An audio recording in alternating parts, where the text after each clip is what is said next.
ई का कर बड़ू ई ठीक ना बा। छोड़ा हमरा के, हम कहता नहीं छोड़ा हमरा के, हमार मर जाएली ठीक होई। अरे ऐसन करल का सोचल भी पाप होला। हमार पैर छुए के जरूरत नहीं के। देख ले लो देव की, आखिर पराया खून अपन रंग दिखाई देलस। अगर हमार बेटा होखत तो बिना हमरा आज्ञा के एकरा से बियाह करत। एकरा वजह से हमार वचन टूट गई। आखिर हम का मुंह दिखाई अपना दोस्त हरिशंकर के। आज हमार पति के प्राण बचा के हमरा के सदा सौभाग्यवती के वरदान देना माई। मन चित लगाई के सब करना वरदान देना माई।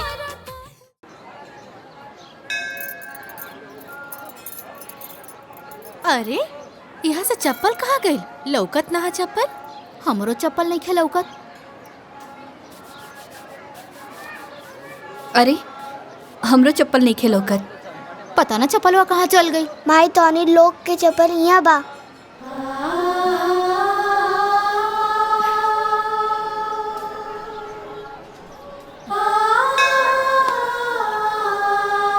बाबू इला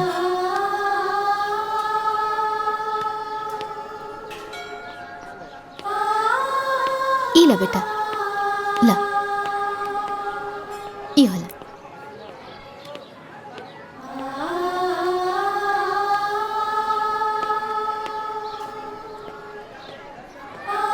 बाबू तोहर नाम का बा?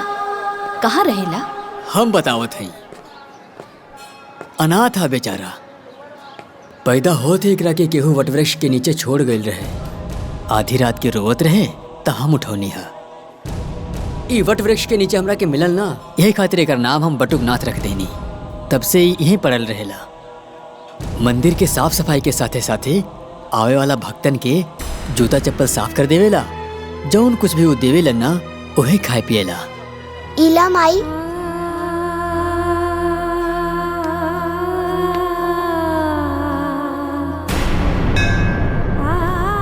बेटा तू हमरा के माई कहला। हमार बेटा बनबा, हमरे साथ घरे चलबा।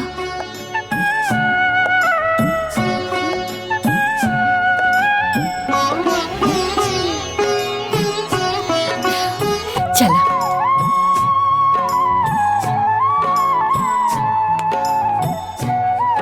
आवा।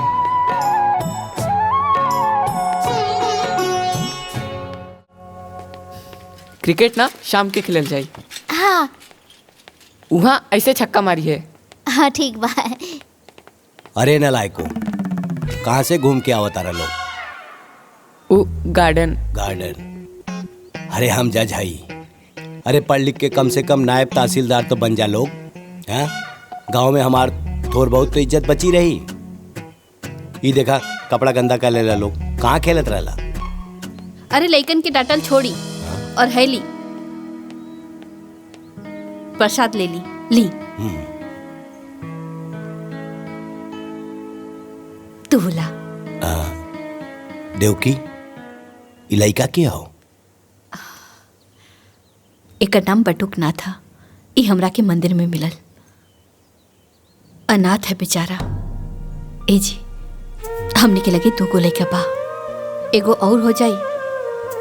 त्रिदेव जब भी हमरा के माई कह के बुललस है ना, हमरा के अशोक और ओमकार दिखाई देलस।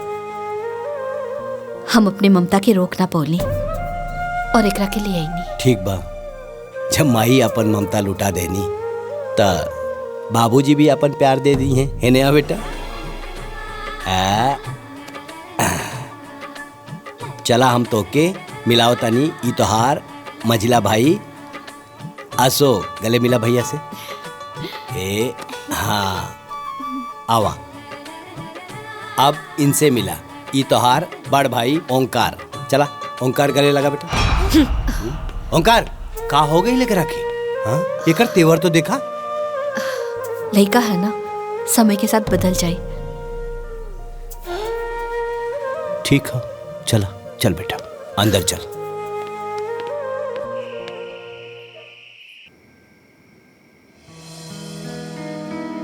माई टनी रोटी दो ना। माई तरकारी द। हाँ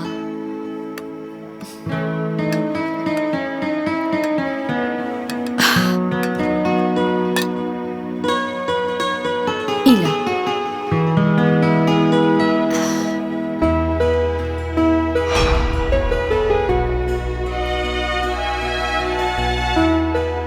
माई टनी गुलाब जामुन दो ना। माई एगो हमरो के दी है। हमू के द। एक तू ले ला, आधा तू ला और आधा तू ला।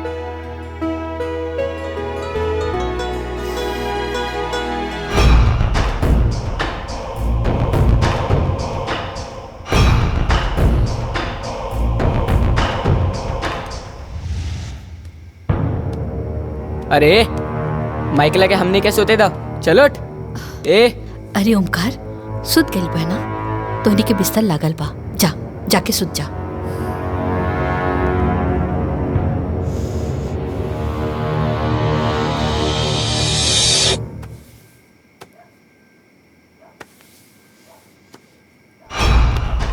जब से ही आई बा हमनी के कुछ ना कुछ छीनता। पहले गुलाब जामुन छीनलस, फिर माई के कोरा। काल तई हमनी के जमीन जायदाद घर द्वार सब छीन सकेला। ई हम ना होके देव, कब्बो ना होके देव।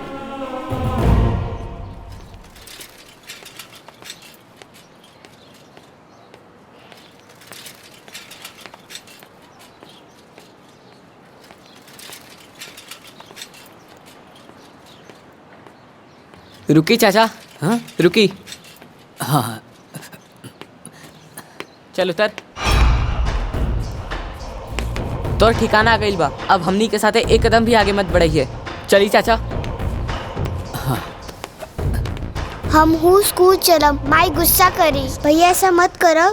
हम अशोक के भाई हई, अशोक हमार भाई। ते ना दोबारा हमनी के भैया मत कहिए और हमनी के साथे मत आवा। चली चाचा। हम ना हटब। लागत आते ऐसे ना मानबे। हम माई के बात मानब, बस माई की। हम स्कूल जाए तो स्कूल जाए। बार बार हमनी के माई के आपन माई कहता रे। अरे हमार माई कोनो मंदिर के प्रसाद नहीं खे। हमरा लागत आते लात के भूत बाड़े, बतिया से ना मानबे। हाँ अरे भैया ये छोड़ तू बच्चा। अपन काम करा। अरे भैया मत मारो भैया। एकरा के मत मारो, जबरदस्ती भैया आपके मत मारने के भाई नहीं। अरे भैया रुको, बात सुनो। मत मारो भैया, मत मारो। मालकिन, मालकिन, का भाई? मालकिन ओमकार बाबू बटुक के मारत हुवन। का? हाँ मालकिन, वो आपस में लोग झगड़ा कर ले बाड़े। चली जल्दी।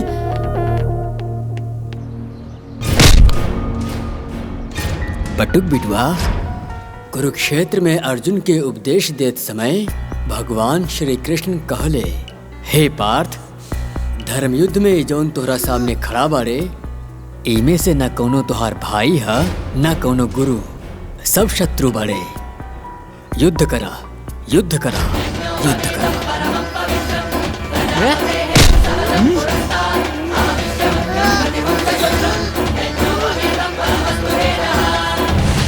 ओमकार, बटुक, छोड़ दा, छोड़, छोड़ ओकरा के।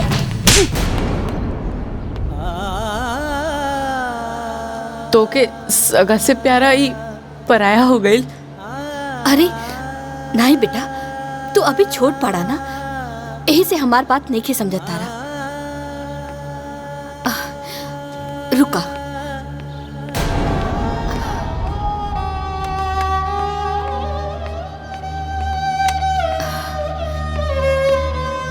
ओमकार बेटा, है 3 लकड़ी तू एक साथ तोड़ा।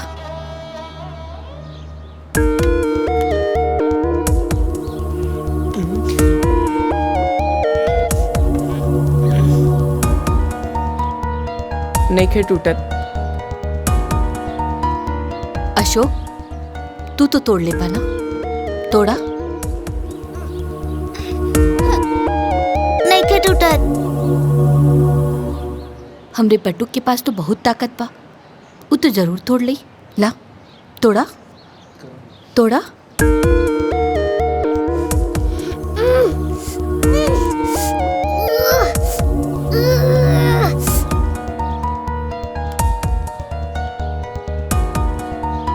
एक काम करा, इला एके तोड़ा।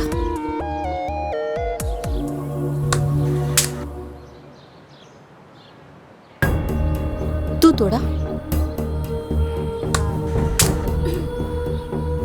अब तू तोड़ा। ये टूट गए। हम तोहनी लोगन के इहे समझावल चाहत रहनी। अकेले रहबा तो केहू तोड़ दे, और तीनों एक साथ रहबा तो केहू ना तोड़ पाई। एकता में बहुत बल होला, बुझाइल? जी।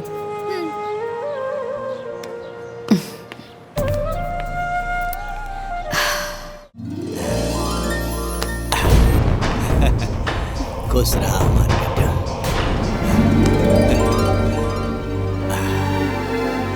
चला।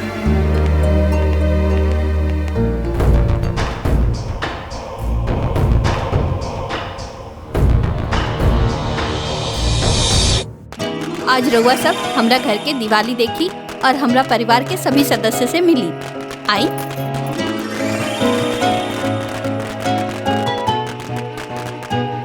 अरे आई ना।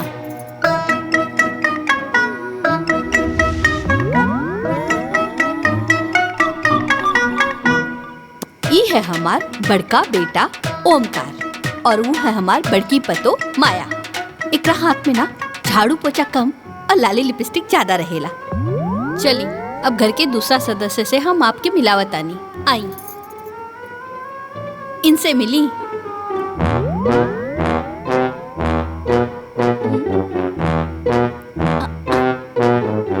है हमार मझला बेटा अशोक और वो है ओकर मेहरारू नैना। कितना प्यार से अपना मेहरारू के अपने हाथे से खियावत रहे, बकिर अपना माई के कब्बो ना खिएलस। वो रउआ लोग कहावत सुनले पानी ना? अरे हम तो अपना आँखी से देख रहल पानी, जो रुकी गुलाब। हाँ मेहरारू की पूजा करत तो देख लेली ना। चली अब हम लक्ष्मी जी के पूजा करत दिखाए जा रहल पानी। आई। ओम जय लक्ष्मी माता, मैया जय लक्ष्मी माता, तुमको निश दिन सेवत, मैया जी को निश दिन सेवत, हरि विष्णु विधाता।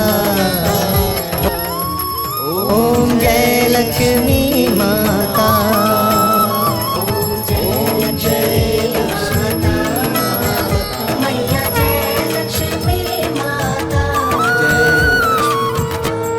इकरा के पहचान ली रहुआ लोग? अरे ये हमार सबसे छोटा और दुलरुआ बेटा बटुकनाथ। यहाँ के तो जरूर पहचान गए हो। एकदम सही, ये हमें हमार पति परमेश्वर। जय माँ जय माँ जय जय माँ जय माँ जय माँ जय जय।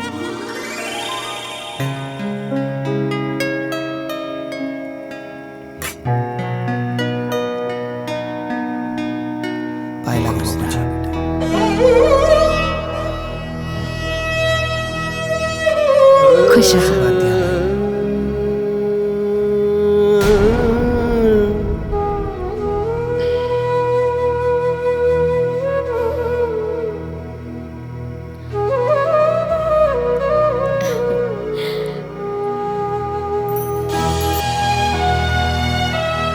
बोलो लक्ष्मी मैया की जय।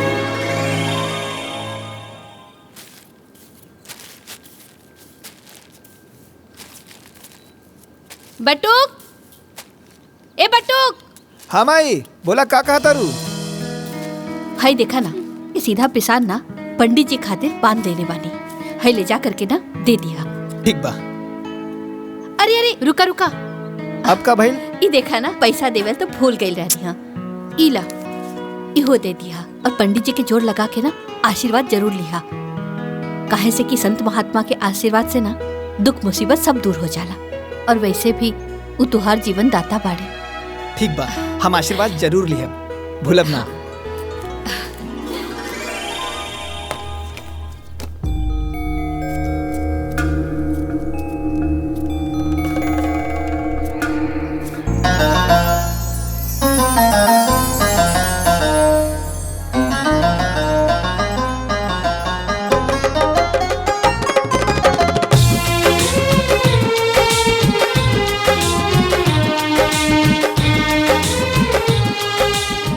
भैया जी प्रसाद दी। हाँ दे दे। कितना भाई? 250 रुपया। 250 रुपया? अरे एकदम मंदिर में लूट मचोले बाड़ा। अरे सब कुछ महंगा हो गईल बाटे। हमरा की मत बतावा कि महंगा हो गईल बा। हमार बचपन एजा बीतल बा, ई कुल 10 रुपए में मिलत रहे। 250 रुपया लाई दी।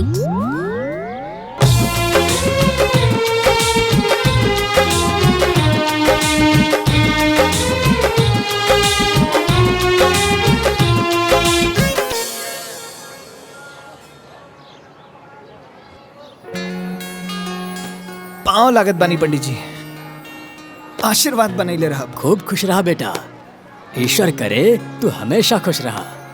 और ही बताओ बेटा, तुहार परिवार में सब ठीक बानू? जी। और तुहार माई के का समाचार बा? सब स्वस्थ निमन बा? अरे वो एकदम बढ़िया बाड़ी, उहे तो हमके यहाँ भेजले हैं। और रउआ खातिर ई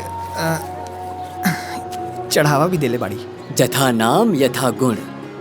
तुहार माई तो देवी बाड़ी बेटा, वो हमेशा सब केहू के ख्याल रखेली। ईश्वर उनका के हमेशा खुशहाल रखे। अच्छा पंडित जी, आज्ञा दी। खूब खुश रहा बेटा, खूब खुश रहा।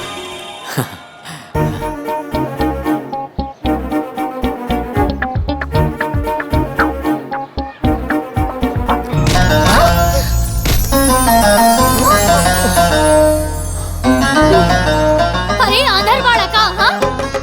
दिखाई नहीं खे देत, हमार सब प्रसाद गिरा देला। अब हम का चढ़ाए भगवान जी के? अब देखत का बाड़ा, मदद करा। न जाने कहाँ से आ जाला लोग, हाँ? हमार कुल हाँ? पागल।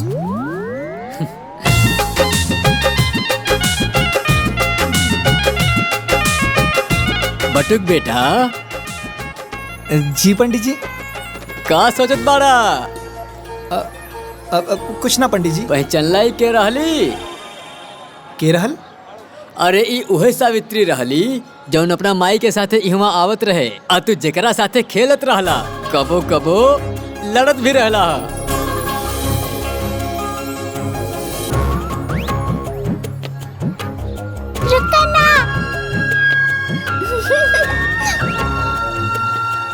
सावित्री बेटा, का करा तारू? इला प्रसाद लेला। नहीं हमार हम ना दे। अरे ना ना लड़ाई के, तोहरा खातिर भी बा।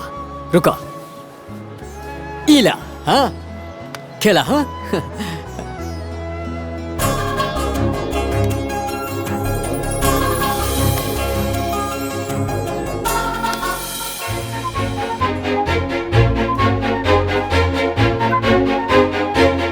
सावित्री।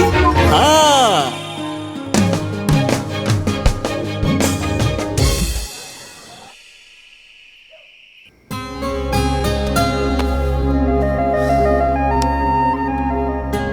अरे आंधर बाड़ा का, हाँ? दिखाई नहीं खे देत, हमार सब प्रसाद गिरा देला। अब हम का चढ़ाए भगवान जी के?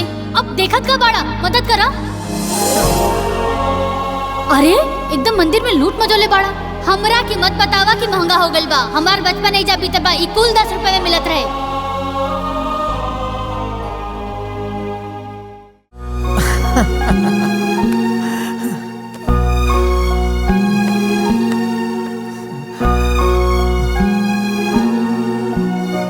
अरे खाना।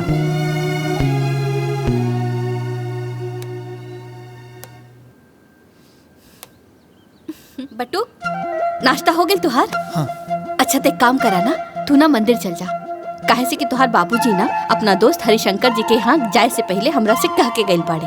आज मंदिर में सामूहिक विवाह है ना, तो ओहिजा कोनो चीज के कमी ना होके के चाहिए। और हाँ, हमरा तरफ से ना हर एक जोड़ा के एक एक लिफाफा दे दिया। ठीक बा माई, अभी जाता नहीं।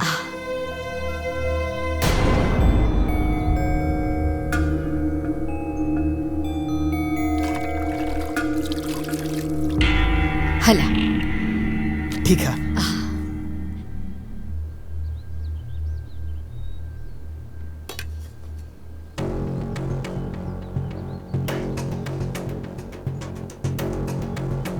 हमनी के का देखत नहीं जा? माई हर काम बटुक से काहे कहेली? अपन सगा बेटा से तो कबो कुछ ना कहेली। घर के सगरी काम नौकर करेलन, मालिक ना। बाकी जेठ जी, हमरा तो लागता कि रवा लोग नौकर बानी और उ मालिक। चली दीदी, ई बात ना इन्हें लोग के समझ में नहीं खे आई।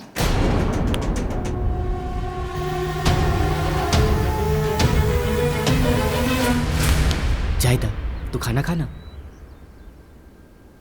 पंडित जी, बाकी सब दूल्हा दुल्हन तो आ गए ठीक बालो। बा। पूजा की विधि की व्यवस्था हो सब हो गई गइल बा। बा। और कुछ कमी बेसी हो तो रवा देख लिया, कोनो कमी न रहे के चाहिए। जाए जाए। हाँ, बाकी सारा लोग आ गए। हाँ, पाए लागत बानी पंडित जी। खूब खुश रहा बटुक बेटा। भगवान करे तोरा जीवन में आनंद ही आनंद होके। ई लिही पंडित जी। ई कहा? ई हमार माई सामूहिक विवाह में दुल्हा दुल्हन खातिर ई उपहार भेजले बाड़ी और आगाह कईनी है कि कोनो और समस्या होई त बेझिझक कहब। अरे ना ना, एकर कोनो जरूरत नहीं खे। काहे कि सारा व्यवस्था तो गुप्ता जी कर ही दिले बाड़े। कोनो चिंता की बात नहीं खे। बटुक बेटा, ये उपहार तू नौ दंपत्ति के अपन हाथ से ही दिया, बड़ा अच्छा होई। जौन आ गया पंडित जी।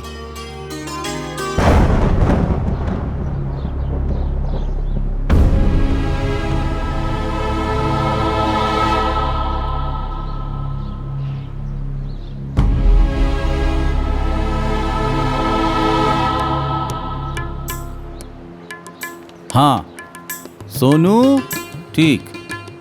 हाँ। सुधीर, वंशिका। मोनू, प्रिया। ठीक बा। रवि, सावित्री। ई लड़की के गार्जियन के बा? हम बने पंडित जी। दूल्हा कहाँ बा? अभी ना आयल बड़े पंडित जी, औते होइया। थोड़ा देर और इंतजार कर ली। बियाहे के मुहूर्त निकलल जात बा। जाई जल्दी जाई, ओकरा के बुलाई। अच्छा पंडित जी, हम देखत बानी।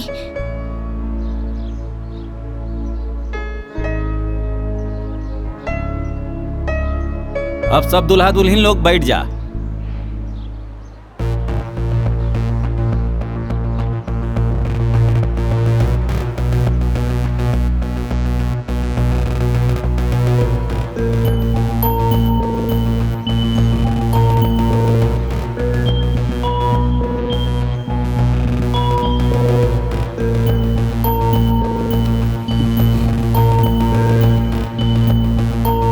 कहाँ रह गई अगले?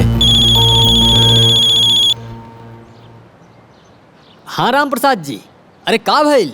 रवा लोग अभी तक ना आई नहीं? अरे हम ही शादी ना करब। का शादी ना करब? ना। तई बात पहले ना बताओ के रहल ह। ठीक बा, रखी फोन। अरे का भइल? दुल्हा कहाँ गइल? कुछ पता चलल? ना पंडित जी, कुछ पता ना चलल। सगरो ढूंढनी है, कहीं कुछ पता ना चलल। पता चल गई, वो लोग अब ना आए वाला बा। का? काहे कि लड़का भी ब्याह करे से मना करा था।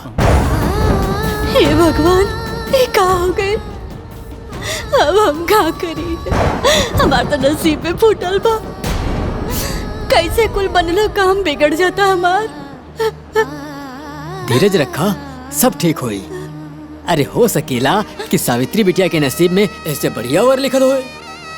ओकरे नसीब में का बा पता ना, बाकी ओकरा के लेके ना हम के जीवन भर जरूर झेले के बा।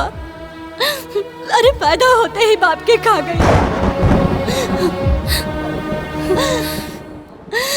अब लागता कि एकरे चिंता में ना हम मर जाए। ऐसे मत कहा। पता ना कौने जन्म के कर्म बिगड़ल बा पंडित जी, विपत्ति टले के नामे नहीं केले।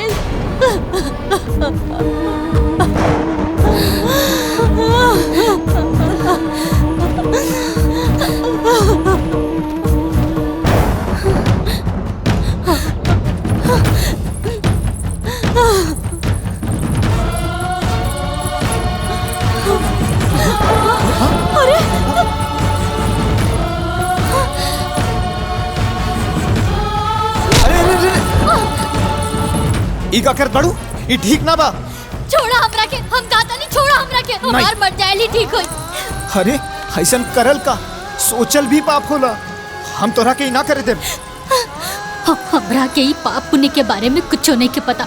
हमरा के तो बस इतना पता बा कि हमरा मरला पर ही हमार परिवार से विपत्ति टली, हमरा के मर जाएदा। अरे ऐसा मत बोला, भगवान पे भरोसा रखा।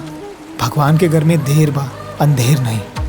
वो तो हर समस्या का समाधान खोजले हुई है और इस संसार में बहुत नेक लोग बाड़े। देखिए एक दिन केहू ना केहू तोहार हाथ थाम ले।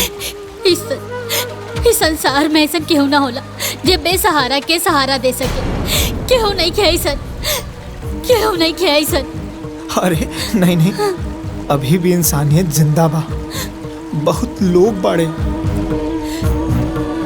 तका तो हमार सहारा बन सकेला।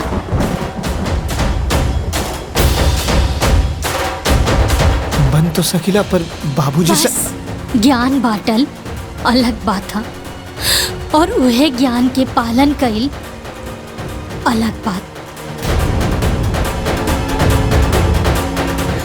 रुका, हम बनब तोहार सहारा, हम निभाए जीवन भर तोहार साथ।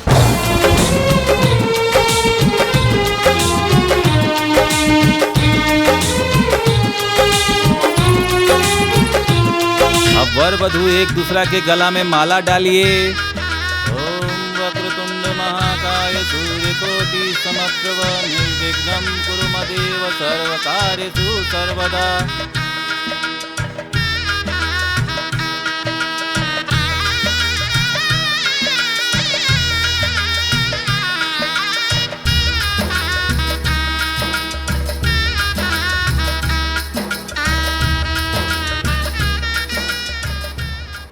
चल निकाल 1 रुपया बरीचा।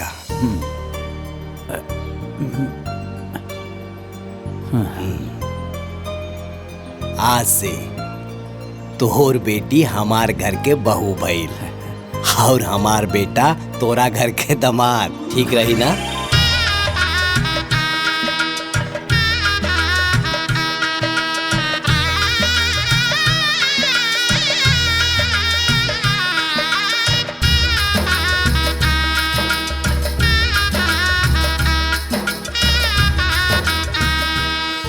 लेकिन एक बार बेटा से पूछ तो लेता। अरे हरिशंकर हमार दोस्त, तारा के पता नहीं खे, बाप के वचन बटुक खातिर शपथ के समान हो। एक बार बटुक के सांस टूट जाई, लेकिन वो अपना बाबूजी के वचन न टूटे दी।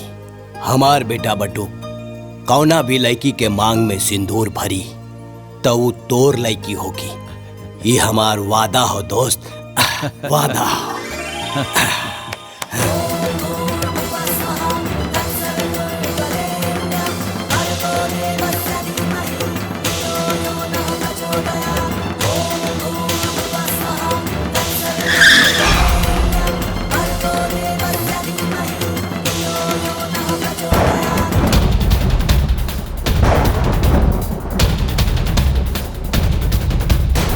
अच्छा, बाबूजी के बड़ा नाच रहे ना एकरा पे। अब बाबूजी के पता चली कि कितना लायक बा और कितना नालायक बा।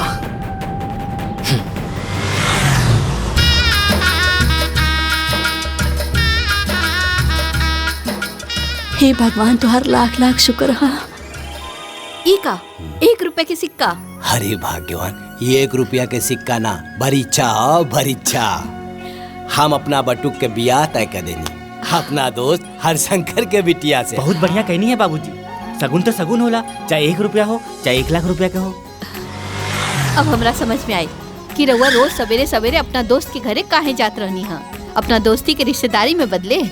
चली, बटुक के बियाह तय हो गई। बियाह तय ना भइल बा, ऊ बियाह क ले बा। उहो सामूहिक विवाह मंदिर में। हे ओंकार, ये का बकवास करता रहते? अरे हमार बटू कैसे ना कर सकेला?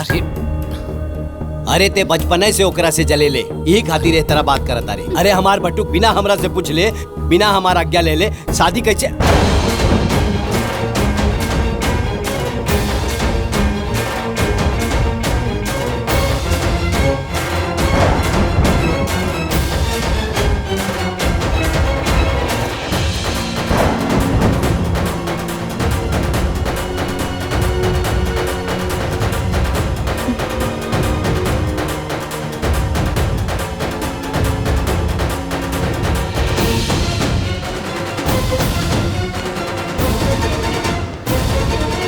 बाबूजी। खबरदार,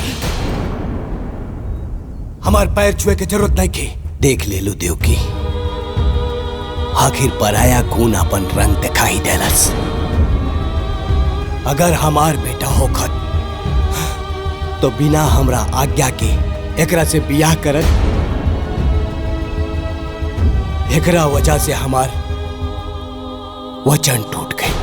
आखिर हम का मुंह दिखाई अपना दोस्त हरिशंकर के। कतना इज्जत रहे गांव समाज में बाबूजी के, आज पगड़ी उतर गई ना। अरे ई कोनो बियाह ह? ना बाजा ना गाजा ना बाराती ना घराती। सही कहा तारू नैना, इतना बड़ कांड के आइल बा, लेकिन माई एकरा के एक शब्द ना बोली है। आज तो हर माई ना हम बोला, हमार फैसला हुई। देवकी एकरा के अपन बेटा बना के घर लाइल बिया, तो एकरा के पूरा हक मिली। घर जमीन जायदाद सब में एकरा के तीसरा हिस्सा मिली, लेकिन ना मिली तो हमार आशीर्वाद। नहीं बाबूजी नहीं, हमके तो बस माई बाबूजी के आशीर्वाद चाहिए। ये सब कुछ ना चाहिए, बस माई के और आपके आशीर्वाद। देवकी, अभी घर में बंटवारा हुई, सिर्फ बंटवारा।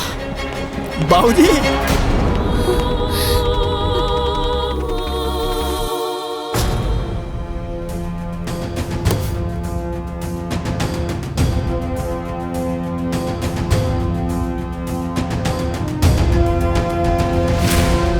देवकी, गलत हिस्सा में खड़ी बढ़ू, अपना हिस्सा में आवा। सुनाई नहीं के देत? देवकी, सुनाई नहीं के देत? कान खोल के सुन ला। अगर वही जय रहा के हो तो तारा के अपन मांग के सिंदूर पोछे के पड़ी।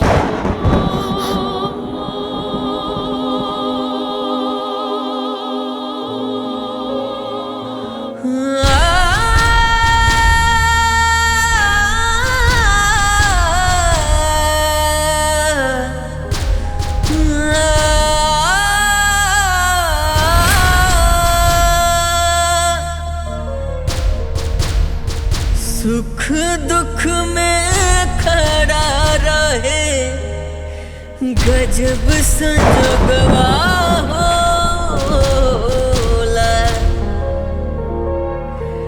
दुनिया में सबसे प्यारा अपन लोगवा होला। दुनिया में सबसे प्यारा अपन लोगवा होला।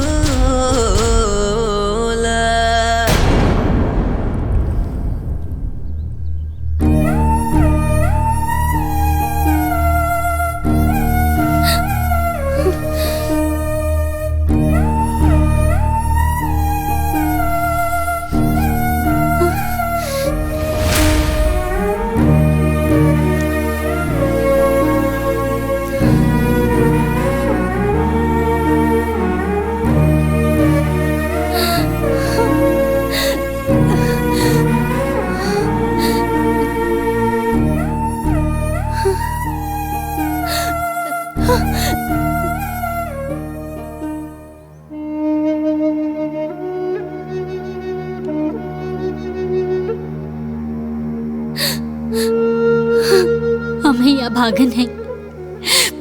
पहले बाबूजी के साया सर से उठ गई और जब ससुराल आईनी ता घर के बंटवारा करवा देनी। अरे हमरा जितना अभागन बहू के हुई जेकरा के होकर सास ससुर के आशीर्वाद तक ना मिलल। हमनी के वैवाहिक जीवन माई बाबूजी के आशीर्वाद के बिना अधूरा बा।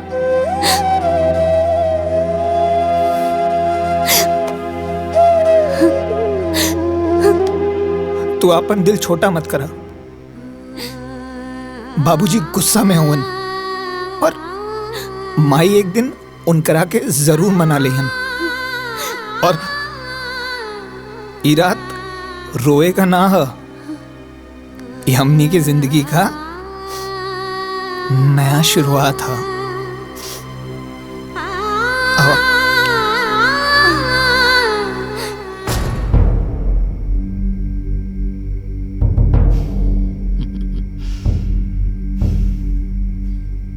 देखी सांप भी मर गई और लठियो ना टूटल। जे काम हमनी करल चाहत रहनी वो खुदे कर लेलस। बस बाबूजी जैसे ओके अपना दिल से बाहर निकाल दिले ना, वैसे एक घर से बाहर निकाल देती तो इस सगरी जमीन और जायदाद, एक घर और द्वार हमनी दोनों भाइयन के हो जात। अरे टेंशन मत ली अंगूर खाई। अरे खाई ना और वक्त के इंतजार करी, वो एक दिन जरूर आई।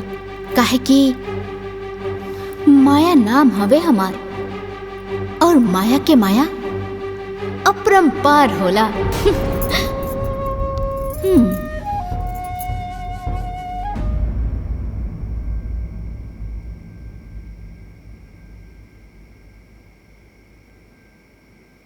तू काहे मुंह फुला के बैठल बाड़ा? नैना, आज जौन घर में भइल अच्छा ना भइल। बाबूजी के बट्टू के माफ कर देवे के चाहत रहे। आज माई के त्रिदेव खंड खंड हो गई। एकदम दिमाग में गोबर भरल बा का? त्रिदेव खंड खंड हो गई और एक दिन जमीन जायदाद सब कुछ खंड खंड हो जाई। ओकर सोचा कि कैसे सब कुछ ठीक होई। अगर कुछ कर ना सकेला तो चुपचाप सो जा, मातम मनावला के जरूरत नहीं खे।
प्रणाम अम्मा जी। खुश रहा, जुग जुग जिया। हम तोरा के नीक ना दे पौली ना, यही से नीक लेके आइल बानी। हैला हमरा तरफ से रखला।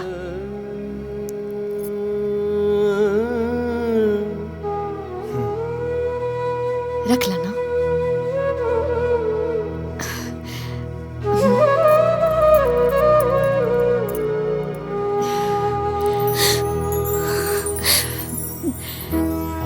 खुश रहा। हम ना सब केहू से छिप के आइल बानी।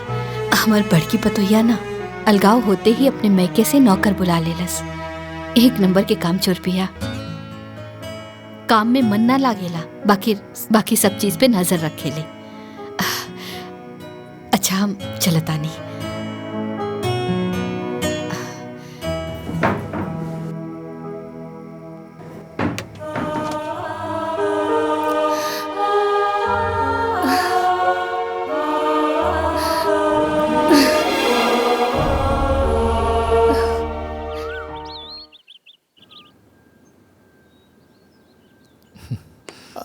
राजेश। हाँ भैया। ई बाबूजी के दे दिया। ठीक बा भैया।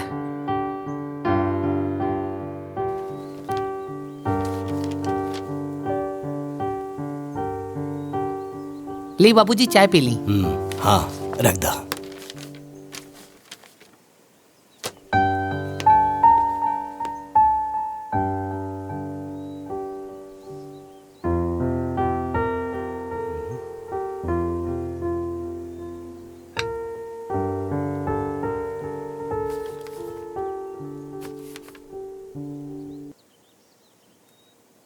बाबूजी प्रणाम। आपका बटुक।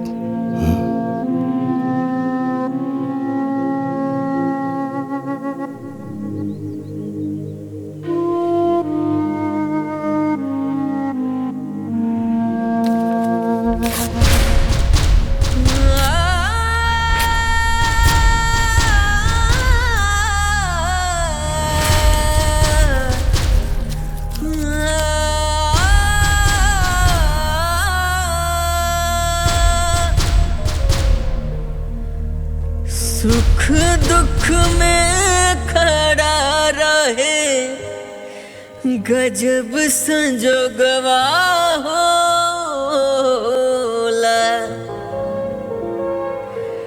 दुनिया में सबसे प्यारा अपन लोगवा होला। बाबूजी। ए छटकी। जी जेठानी जी बोली। जाना तरे कुछ लड़की इतना कुलच्छनी होली सन कि ससुराल जाते ही अलगवनी करा देवेली सन, मनहूस होली सन। सही कहा तने जेठानी जी, ऐसन बहू भगवान दुश्मनों घरे ना देवे।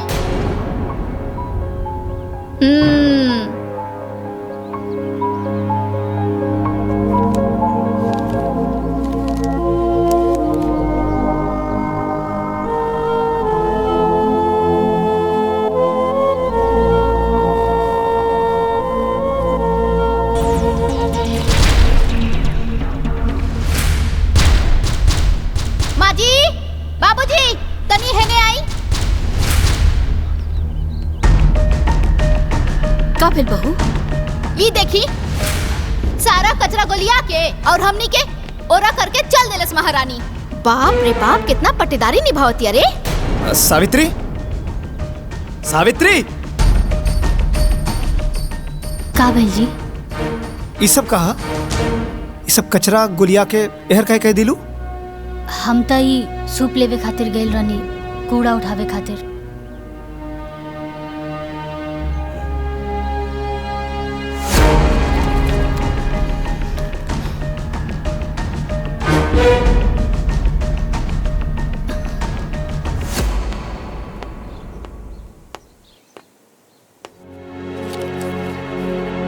जयप्रकाश, बाहर आवा।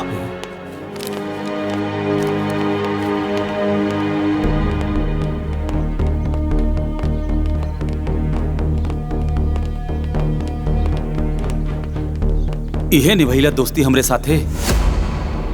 अरे पूरा गांव में थू थू होता। अमानत देले रनी तारा के, तार बेटा से हमार बेटी के बियाह करावे खातिर। अरे चुप काहे पड़ा? बोलत काहे नहीं खे? अरे कहां गई तो हर वचन? कहानी की एक बार पटुक से पूछ ला, लेकिन ना।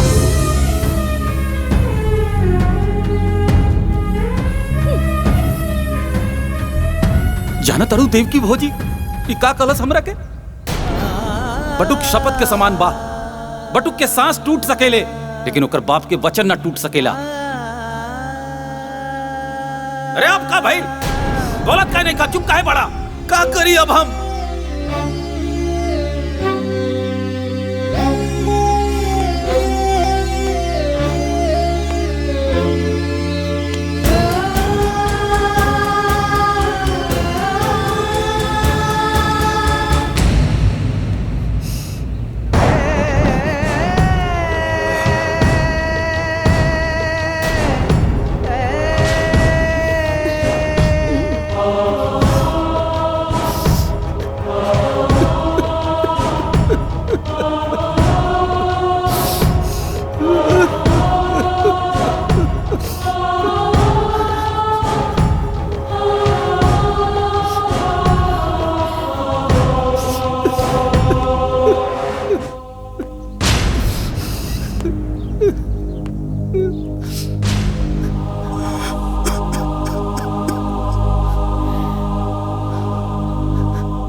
आंसू के कई रूप होला देव की। दुख के अलग और अपमान के अलग।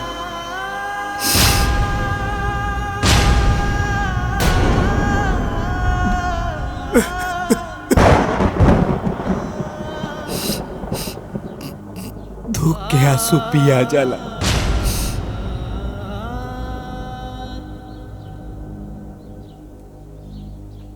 अपमान के आंसू ना पियाला देव की, ना पियाला।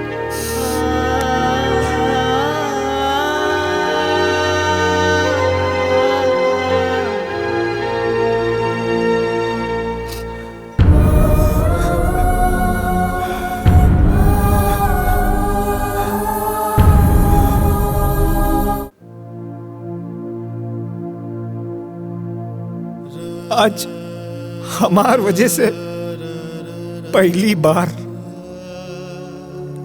केहू घर में घुस के बाबूजी के इतना सुना के गई। आज तक पूरे गांव में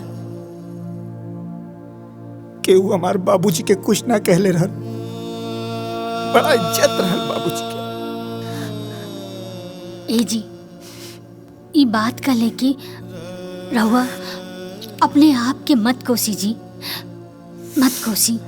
केहू के अपमान कहिला से केहू देवता के महिमा कम ना होला। और बाबूजी, बाबूजी त देवता हन और हमेशा रही हन। हाँ,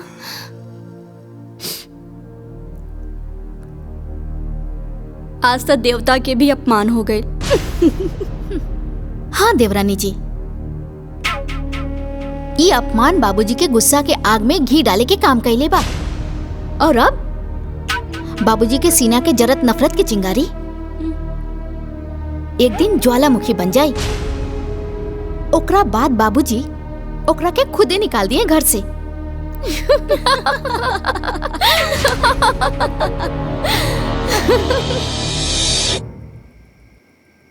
रामू एक गिलास पानी लावा।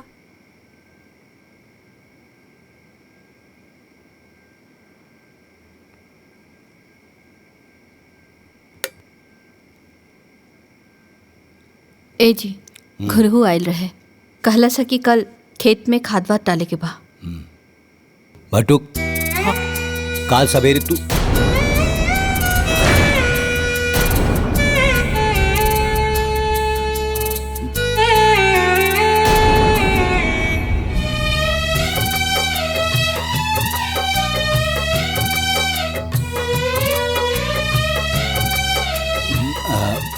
ओंकार, काल सवेरे तू ब्लॉक पे चल जाइया और वजह से 4 बोरिया यूरिया 2 बोरिया डाई ले ले आइया।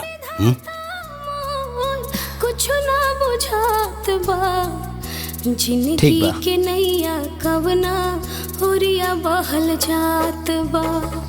जिंदगी के नैया कवना हुरिया बहल जात बा। रुसले बटुक के भुलावल इतना आसान नहीं है। अरे केहू हमार कोटी और जूता दी कि ऐसे ही चल जाई बाजारे? कहाँ बाड़ा सन? इली बाबूजी।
हाँ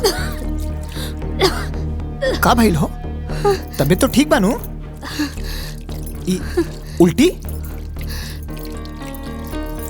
ई उल्टी कोनो दिक्कत ना हाजी, बल्कि खुशखबरी है। हम माई बने वाला बानी और रहुआ बाबा। सावित्री,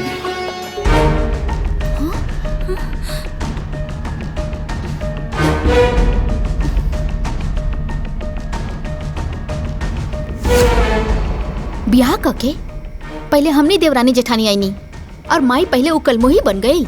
सही कहा तनी जेठानी जी, कहीं ऐसा ना होखे कि काली पोता के मुंह देखला के बाद बाबूजी के फैसला बदल जाओ। काहे से कि मूल से ज्यादा ब्याज प्यारा होला। हमने यही तरह बैठ के एजा मातम मनावल जाई और वो गोद भराई की खुशी बनाई। गोद भराई का सारा सामान ला दिले है, फल फूल मिठाई नारियल सब आ गई। सब सामान तो आ गई, लेकिन गोद भराई के रस्म सिर्फ सामान से ना होला। गोद भराई करे वाली भी तो चाहिए। अगर माई ना आई है तो गोद भराई के रस्म पूरा कैसे हुई? अरे तू उदास मत होखा, केहू आवे चाहे ना आवे, बाकी माई जरूर आई।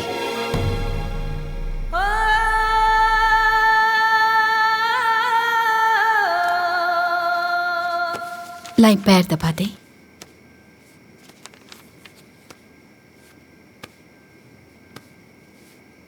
ए जी, एगो बात कही। बोला। इतना साल बाद हमनी के खानदान में वंश आवे वाला बा।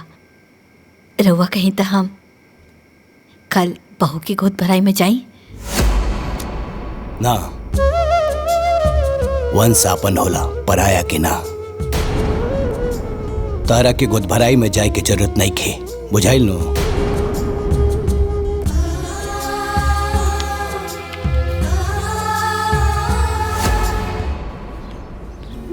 ए दीदी, हाँ आज हमरे छोटकी पतोहिया की गोद भराई है तो जरूर अइहा। अपने बिटिया के भी जरूर ले ले अइहा। बहुत बढ़िया नाचे लेना। ठीक बा दीदी।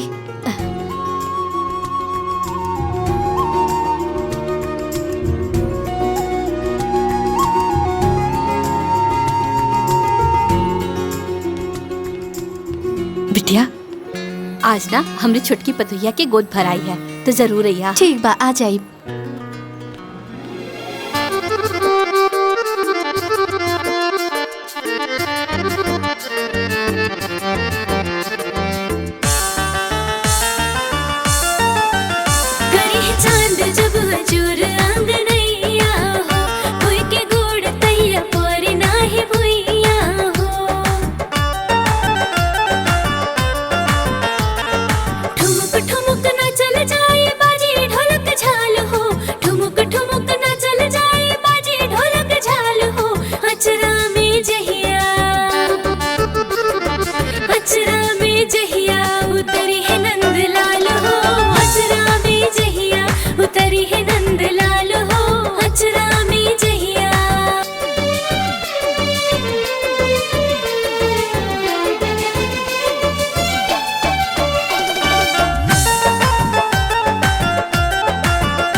बाबूजी, माई ओहर गई है गोद भराई के रस्म में।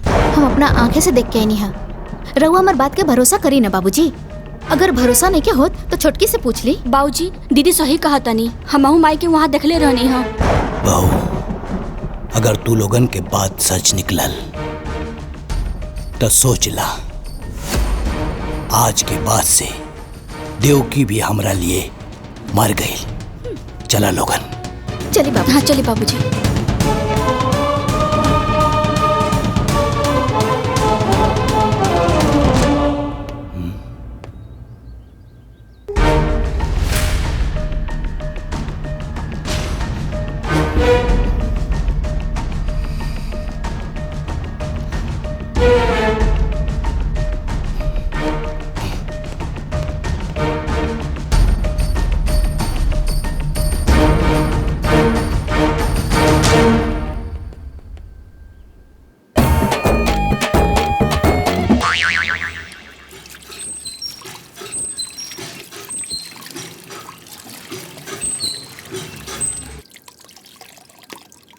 अरे रे, तू रुका, हम ले जाता नहीं।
अरे रे रहेदा, खुश रहा।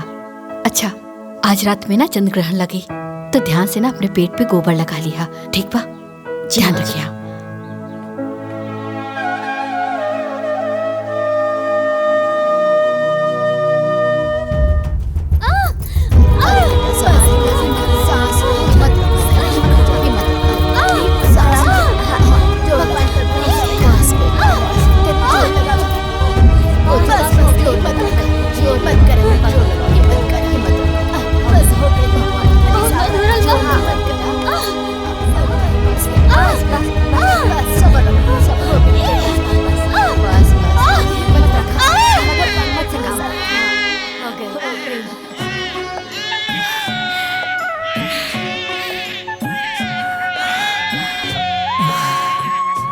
हे भगवान, बेटा भैला, बेटा भैला, बेटा भैला, बेटा।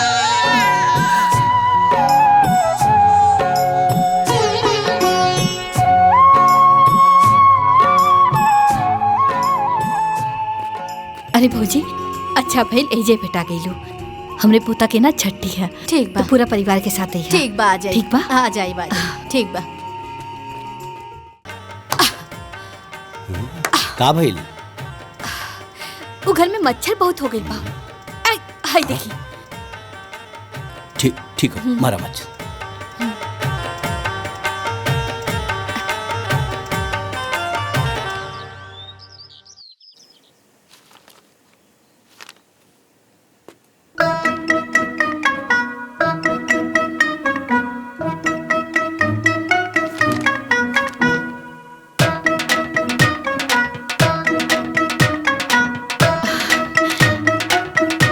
ए जी, कृष्ण भगवान के जन्म कृष्ण पक्ष अष्टमी के दिन भइल रहे ना?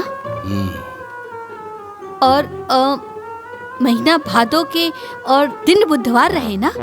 अनहरिया में झमाझम बारिश होत रहे। का बात है, आज भगवान श्री कृष्ण के जन्मदिन बहुत याद आ रहा बा।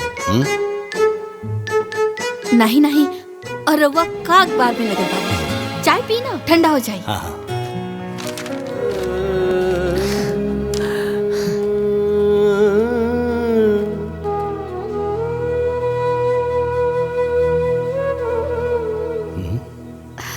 कब है? ठंडा हो गई का चाय? ना ना, ठीक बा। माई इशारा दे देली कि लड़का का नाम का रखी। एकर नाम कृष्णा रही। कृष्णा कृष्णा। नंद घर आनंद भयो, जय कन्हैया लाल की, हाथी घोड़ा पाल की, जय कन्हैया लाल की। का भाई? हाँ? कुछ नहीं।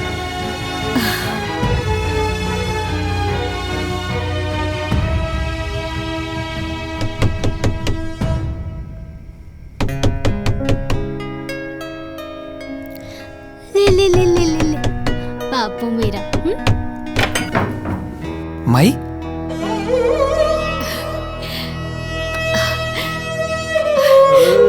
इना चांदी के कंगन बाबू खातिर लाइल बानी, पहना दिया। हाँ आ बेटा। अरे बाप रे बाप, वाह रे हमार किस्मत। भगवान हमरे जैसन किस्मत ना केहू के ना दे। पहले पतों से छिपके मिले ही नहीं, और आज अपने पोता से। अरे दादी, दादी है। हाँ, हमरा के दादी पुलबा ना। हाँ, रोता।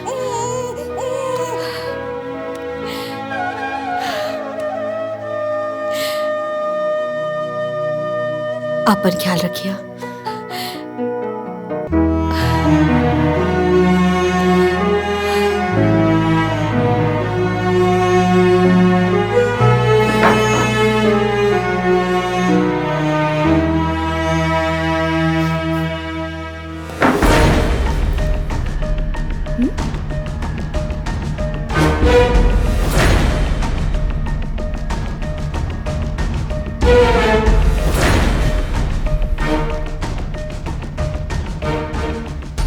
माँ जी के पोता खातिर ही प्यार एक दिन हमने खातिर बहुत घातक हो सकेला। माँ जी रउआ प्यार के अमृत के वर्षा बहुत कर लेनी, अब बारी सास के ना बहू के हा।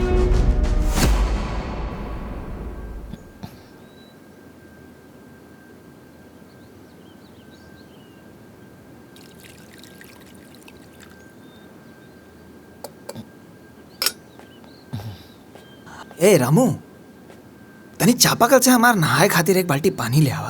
पता नहीं क्या सुबह से बहुत हाथ पिरा था। ठीक बा, लेकिन ई बात मालकिन के ना पता चले के चाहिए, ना तू अपना घर से हमरा के भगा दी है। अरे अरे ना पता चली, सब लोग कमरे में बा। तू जो। ठीक बा।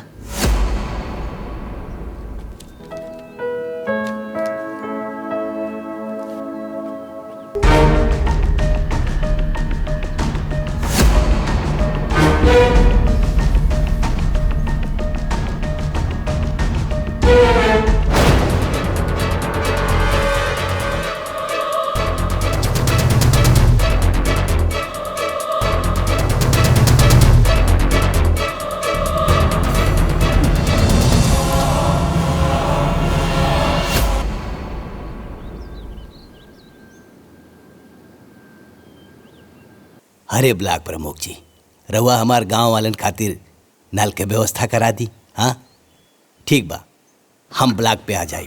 हाँ जयराम जी की। ली बाबूजी चाय पी ली। अरे रामू, हाँ आज के अखबार कहाँ हो भाई? हमके लागता अंदर बा। जल्दी ले आवा। अच्छा।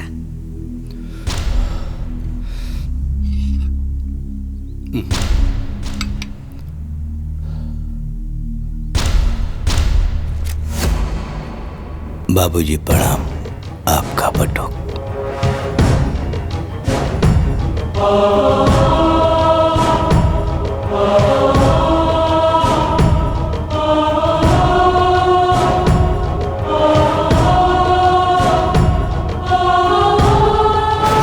का रोज रोज का ड्रामा। जय जय।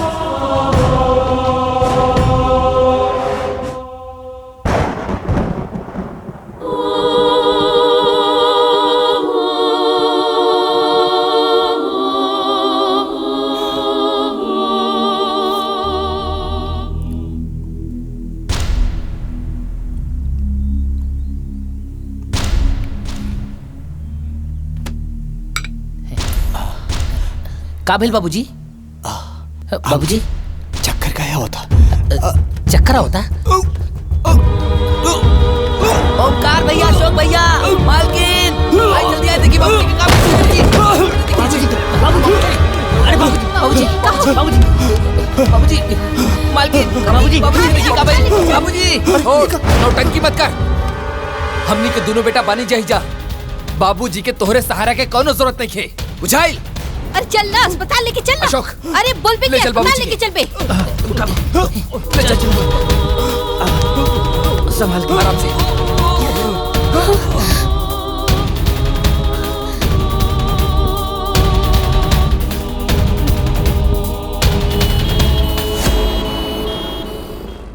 ओह माय गॉड, मेरा शक सही निकला।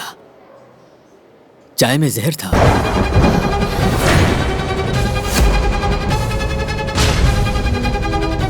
देखे, मैंने जहर को निकाल दिया है। आप बिल्कुल ठीक है, बिल्कुल ठीक है। घबराने की कोई जरूरत नहीं। आप लोग इनको घर ले जा सकते हैं। ओके? जी डॉक्टर साहब।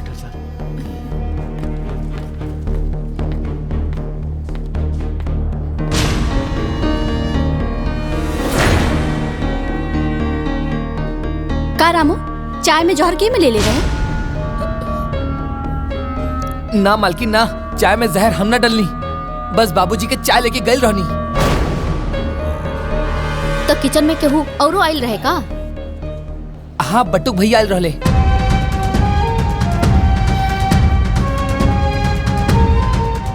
बटुक? हे भगवान, बाबूजी के चाय के ट्रे में पर्ची रखत रखत अब चाय में जहर मिला देलस। तोहार दिमाग खराब हो गइल बा कि पगला गइल बाड़ू? हमार बट्टू कैसे नहीं कर सकत। वो कुछ भी कर सकेला देवकी, कुछ भी।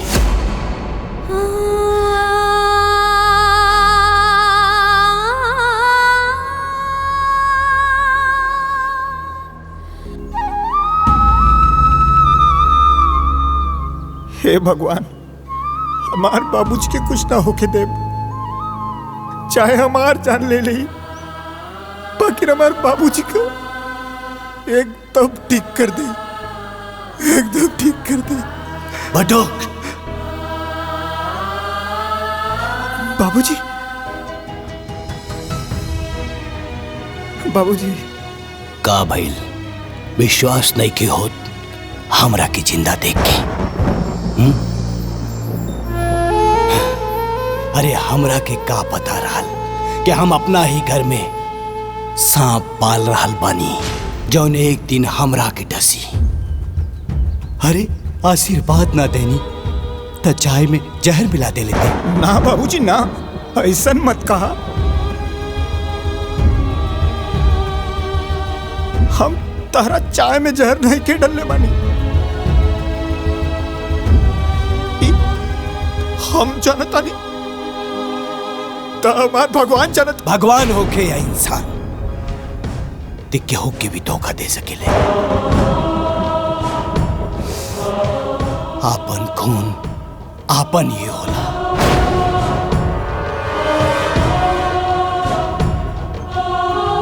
पराया खून पराया ही होला, ये आज हम जान गए नी। रिश्ता के अहमियत ई का समझी देवकी। तू ही एकर हाथ पकड़ के घर में लायल रहलू, और आज तू ही एकर हाथ पकड़ के घर से बाहर निकलबू। ये हमार फैसला हो। अरे बाबूजी, चाहे हमरा के डांट ला, चाहे हमरा के मार के घर से निकाल दा, लेकिन हमरा के माथे पर इतना बड़ा कलंक लगा के हमरा के घर से बाहर मत निकाला बाबूजी। हट निकाला बाबूजी। देवकी, सुनाई नहीं कि देख खड़ा रहे गजब संजोगवा होला। दुनिया में सबसे प्यारा अपन लोगवा होला। दुनिया में सबसे प्यारा अपन लोगवा होला।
जहां से हमारी जिंदगी शुरू भइल रहे, आज फिर से हम वहीं आ गए बानी। मत रोआ बेटा, मत रोआ। अरे सच के चांद के झूठ के बादल घेर ले बा। समय की हवा चली, एक दिन ये झूठ के बादल उड़ जाए, फिर सच के चांद चमकी, एक दिन जरूर चमकी।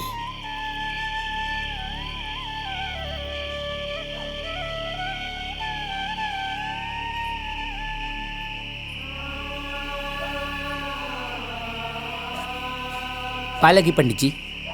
खुश रहा। बटू कहाँ बाटे? भीतर घर में बा। है उनकर माई सामान भिजोले बाड़ी, कहनी की जाके दे दिया। ठीक बा। ठीक ना? प्रणाम पंडित जी। खुश रहा।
आधा किलो रहुआ रख ली, आधा किलो हम, बाकी तीसर के बचल हिस्सा बांटे वाला। ठीक कहा तारू छोटकी। ऐसा बा, एक जल्दी जल्दी रखा, ना तो बापूजी माई आ जाइए ना तो सब गुड़ को पड़ जाये, है ना? इला रखा। ए, तू रख।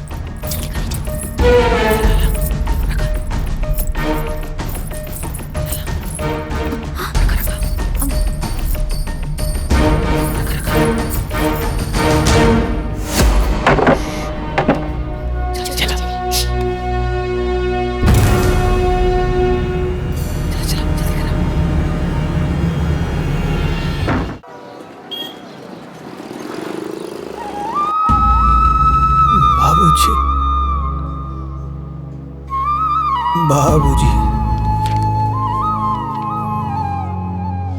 बाबूजी। देखिए, खाना पीना ना खाने की वजह से इनको बहुत कमजोरी आ गई है। इनको 2-4 दिन हॉस्पिटल में एडमिट करना पड़ेगा। इलाज में खर्च बहुत आएगा। फिलहाल आप 20,000 काउंटर पर जमा करवा दीजिए, बाकी मैं देखता हूँ। ठीक है डॉक्टर साहब।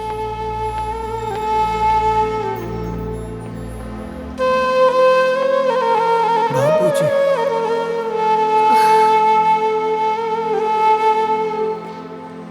बाबूजी, बाबूजी।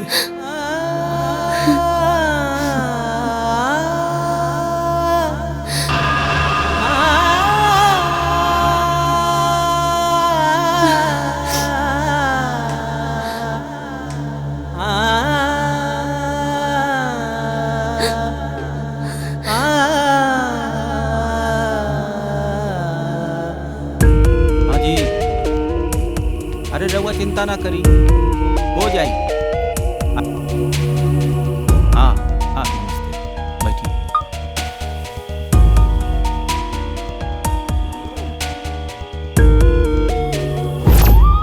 आइला हमरे तरफ से रखला।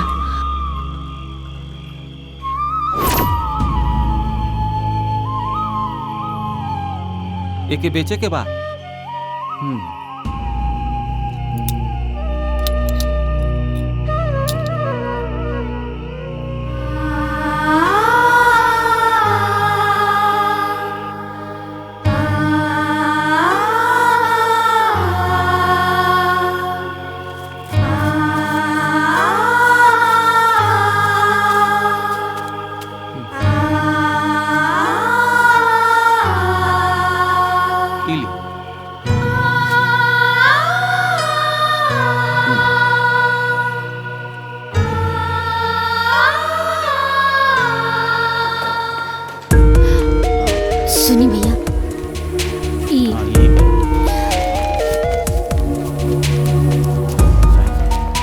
डॉक्टर साहब 20,000 जमा करे खातिर कलर रहलन।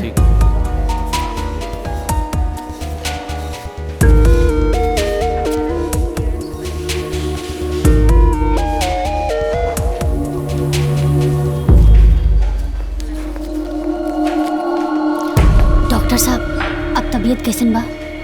हमने उनका इलाज शुरू कर दिया है, लेकिन हो सके तो उनके बाबूजी को बुला लीजिए, क्योंकि वो बार बार उन्हीं की रट लगा रहे हैं।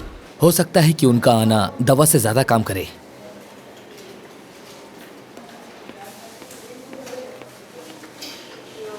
बाबूजी।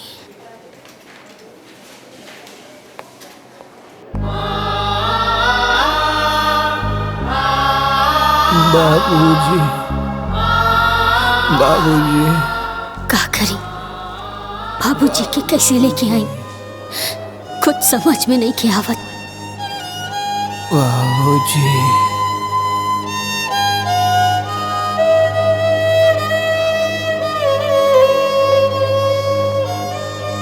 बाबूजी।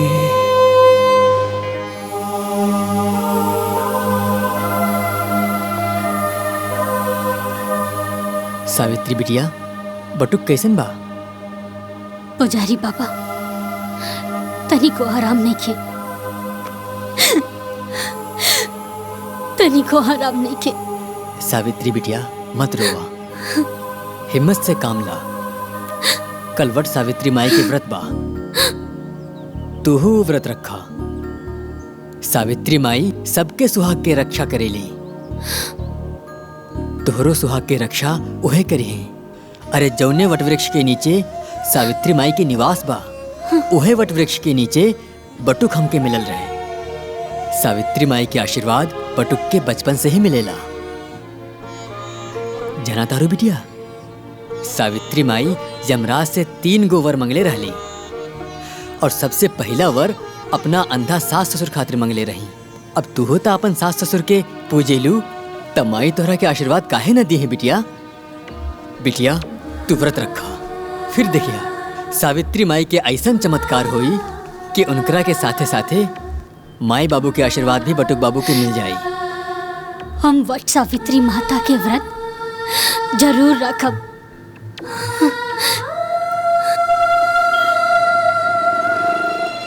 घर में दू गो बेटा बा, अपने मेहरारू के साथ टीवी देखत रहिए, अपने माई बाबूजी के साथ अस्पताल ना आ सकेला। आज हमार पट्टुक होत ना। बाबूजी,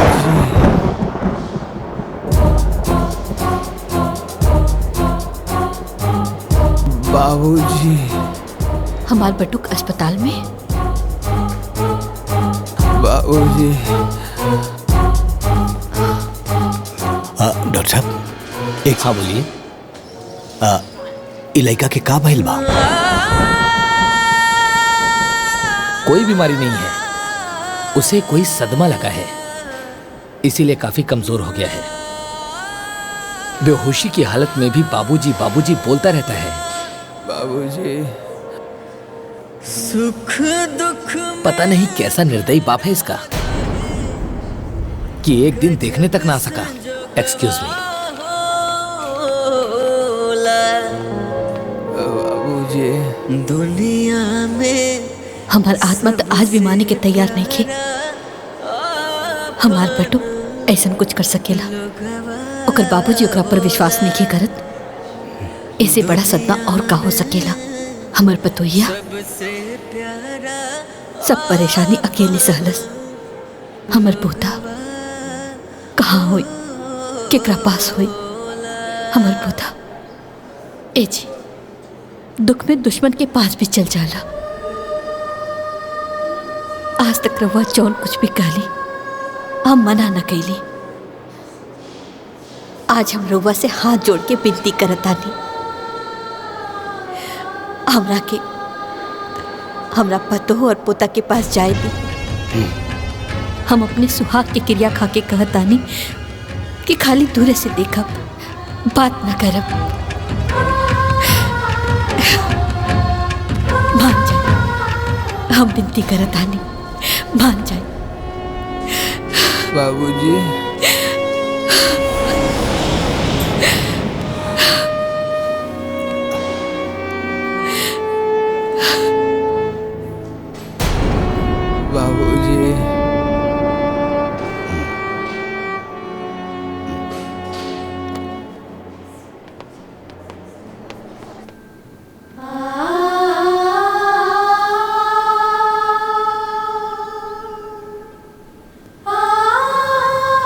लोग ईश्वर से सब कुछ मांगेला, बाकी हमनी खातिर तरवा लोग ही ईश्वर बानी।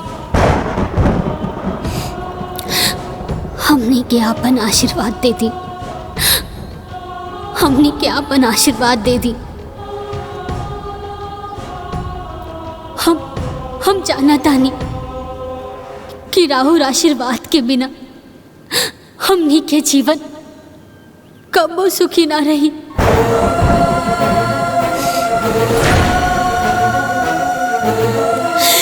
कबो सुखी ना रही।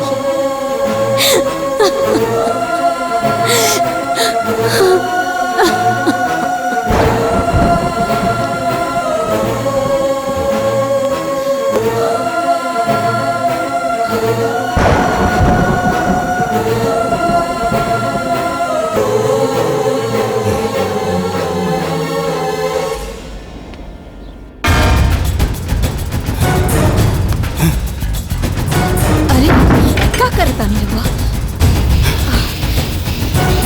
अरे सुनी,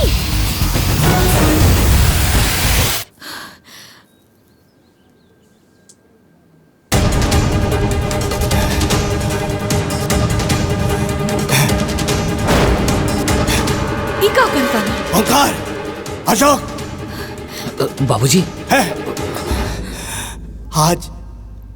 आज ये घर घर ना अदालत हो, और ये अदालत में वो जहर वाली केस के फाइल खुली और बारी बारी सबके बयान लिया जाई। अस्पताल में सांस जोड़ जोड़ के जौन लड़का जी रहल बा, हमार नाम ले रहल बा।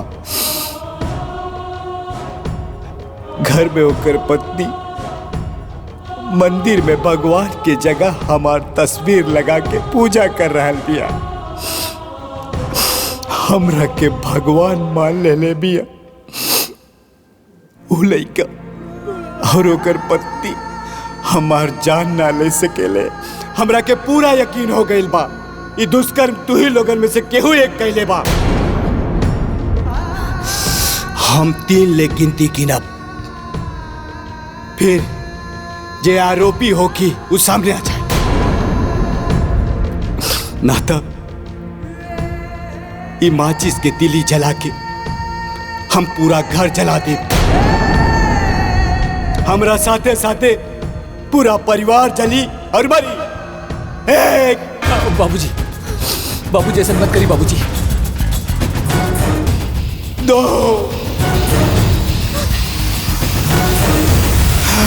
3 बाबूजी रुक जाइए बाबूजी।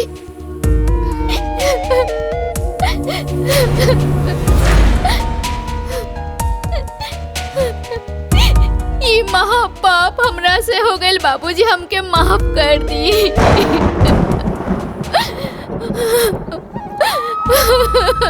माफ कर दी।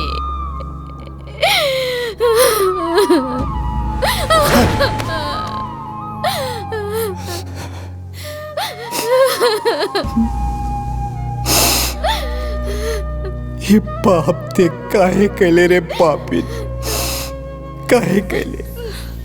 बाबूजी हम लालच में आ गए रहनी। हम ही ना चाहत रहनी कि घर जमीन जायदाद के 3 हिस्सा लागे। देवकी, हम जज रहनी अदालत में सबूत और गवाह की रोशनी में कौनो गलत फैसला ना लेनी। बाकी पता ना कैसे अपना ही घर में, अपना ही परिवार में गलत फैसला सुना देनी। अब पहले ही बहुत देर हो गई बा, अब और देर ना करी, चली। अब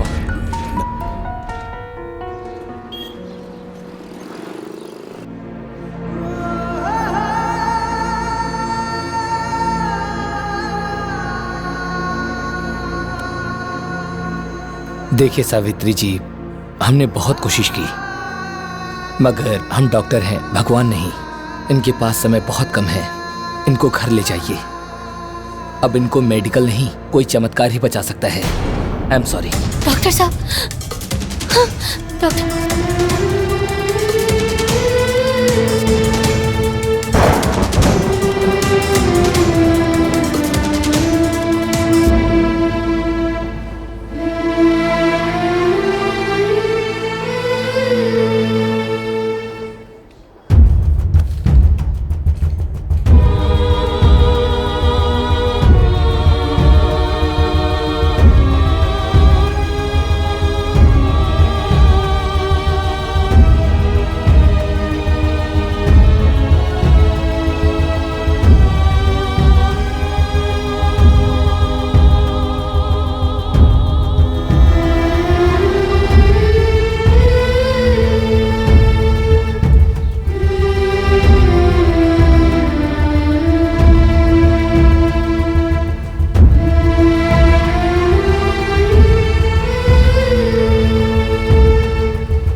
माई, आज हमहू तोहार व्रत रख ले बानी।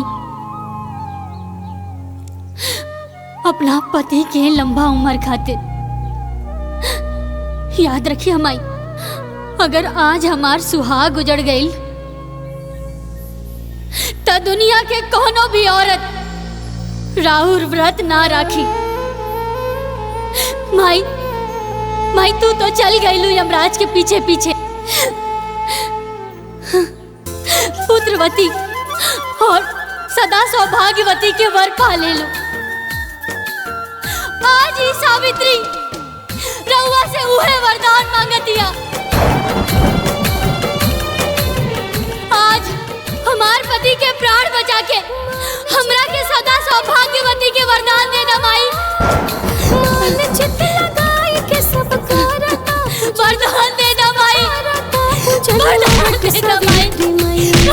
वट सावित्री मैया कदा मर सुहागवा, वट सावित्री मैया कदा मर सुहागवा, वट सावित्री मैया वरदान दे दा माई। हमरा के वरदान दे दा माई।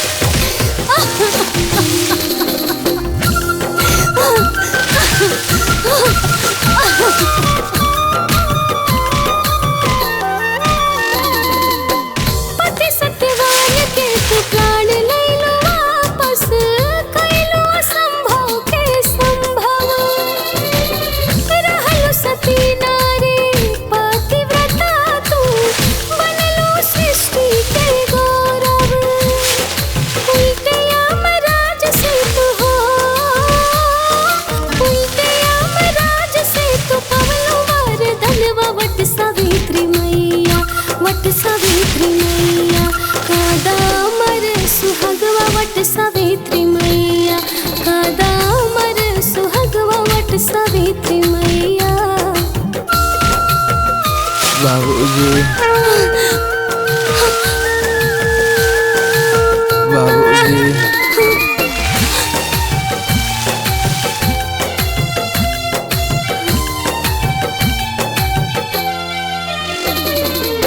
सास ससुर पहले अखिया के ज्योति है मैया तोहरे करनवा।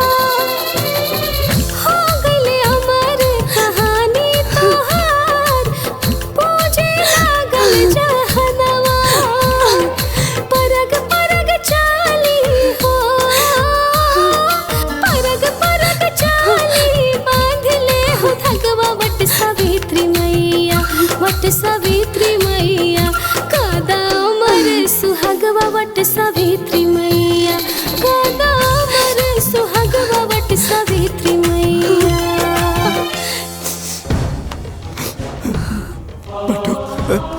बाबूजी, बाबूजी, बाबूजी, बाबूजी, बाबूजी आ गए, बाबूजी आ गए।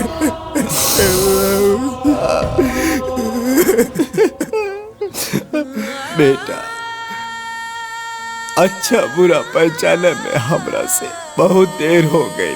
हो सके तो हमरा के माफ कर दो बेटा। ना बाबूजी ना, रउआ तो हम जैसन अनाथ के नाथ हुआ। हमरा से माफी मांग के हमरा के इतना छोट मत करा बाबूजी, शर्मिंदा मत करा।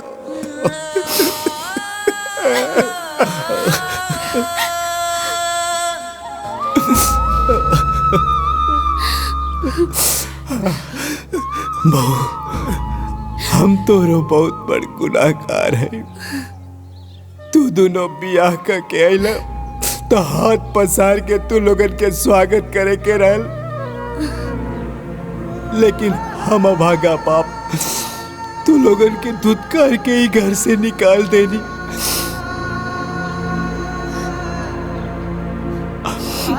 हो सके तो हमरा के माफ कर दा बहू। बाबूजी, राहुरी हाथ माफी मांगे खातिर ना, बल्कि हमेशा सदा सौभाग्यवती रहा के आशीर्वाद देवे खातिर उठे के चाहिए। आशीर्वाद दी हमरा के। खुश रह बहू, खुश रह।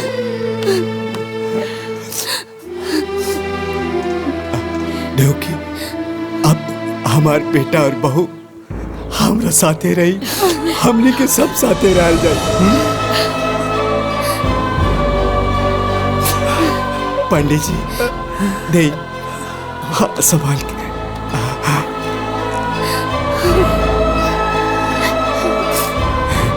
हमरा घर के चिराग। बोला वट सावित्री मैया की, वट सावित्री मैया की।